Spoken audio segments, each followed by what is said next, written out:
Aê, estamos de volta aqui no Afaguefinhos, eu sou a Clau e hoje a gente vai falar sobre essa coisa linda, maravilhosa, cheirosa e cheia de graça chamada Boca do Inferno de Ana Miranda. Após a vinheta.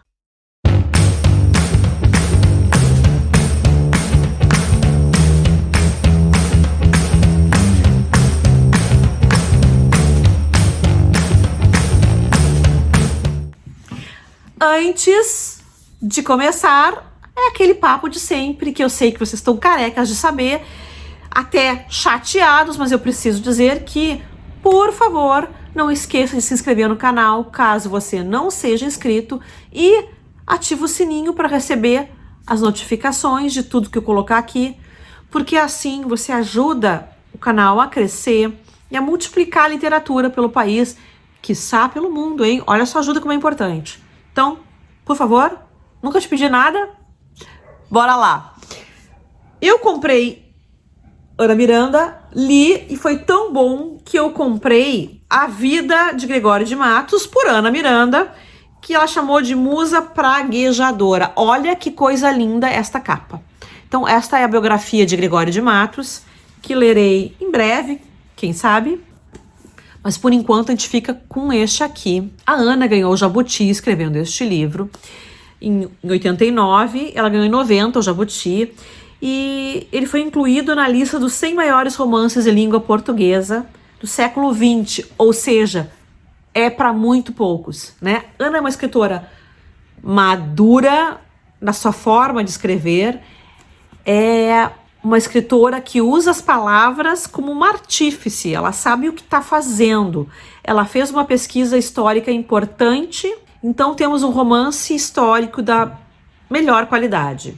Se vocês estiverem ouvindo barulho, relevem, eu não tenho como fazer para chegar na rua e dizer calem a boca, não posso, né? Então fica assim o barulho. Este livro foi lançado pela Companhia das Letras, olha que capa linda. E do que trata?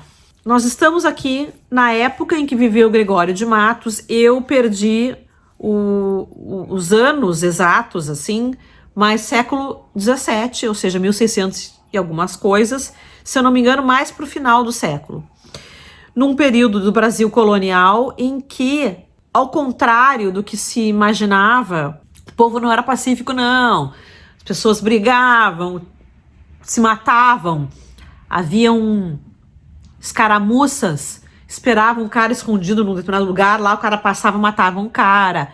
E o que nós temos aqui? Duas facções no poder que brigam e acabam matando o Alcaide Mor, que era alguém de muita influência na Bahia e era um desgraçado. Acontece que ele era cupincho do governador, que toma as suas dores, as dores dos seus puxadores de saco, e faz uma devassa nas famílias em busca do matador daquele homem. Acontece que foi um grupo que se uniu para dar cabo daquele homem, que era um homem mau, ruim, politicamente falando, e para as pessoas, etc. Pensem uma coisa, eles acharam normal em matar um desafeto político. Naquela época era. Mas estavam sendo perseguidos por isso. Existe essa arbitrariedade de terem ido matar o seu adversário político, que tinha muito poder, mas também houve a arbitrariedade no outro lado de tentar punir qualquer um de seus adversários políticos, porque ele viu nisso, o governador, uma oportunidade. Matar o meu amigo Alcaide Mor, o meu puxa-saco Alcaide Mor, vou aproveitar e fazer uma limpa e acusar todos os meus inimigos políticos de terem se relacionado com esta morte. Ele acaba entrando numa disputa importante, indo buscar os seus adversários políticos aonde estavam. Muitos tiveram que se refugiar, muitos tiveram que fugir do país, e alguns se refugiaram dentro de como vou dizer, de um colégio jesuíta, de uma escola de padres, algo do tipo. Os padres os protegiam, ou seja, os padres estavam envolvidos também com essas questões políticas.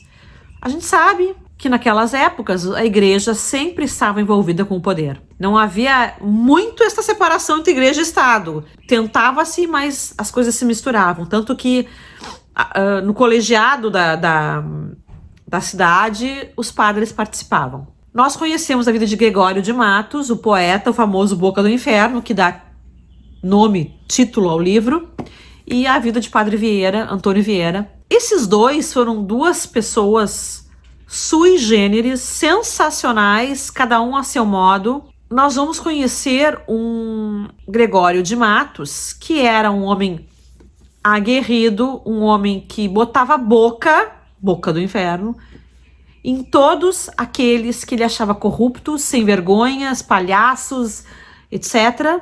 Ele não tinha medo de botar a boca nessas pessoas, mas era não sei o termo para usar, não sei, vagabundo. Ele dilapidou o patrimônio da família. Ele chega a dizer, num determinado momento, que ele tá na mais profunda miséria e, bom, vou pedir dinheiro pro meu irmão ou pra minha mãe, mas coitada da minha mãe, eu já tirei tanto dela, tudo dela, ela teve que vender as joias para me sustentar. E o que uma mãe não faz pelo filho, né? Então ele diz isso. O que ele gostava? De mulheres, bebidas, farras e só. Trabalhar, nem pensar. Ah, Cláudia, mas ele era poeta. Sim, gente. Ele era poeta. Não se ganhava um tostão com isso na época, nem hoje, né? Fato é que ele, além de não ganhar dinheiro, ele dilapidava o patrimônio dos outros, né? Vivia às custas dos outros. Havia algo nele que era interessante. Ele não discriminava pessoas, mulheres. Ele gostava de pretas, brancas, amarelas, vermelhas, católicas, judias, umbandistas. Quem tivesse na frente dele, ele traçava.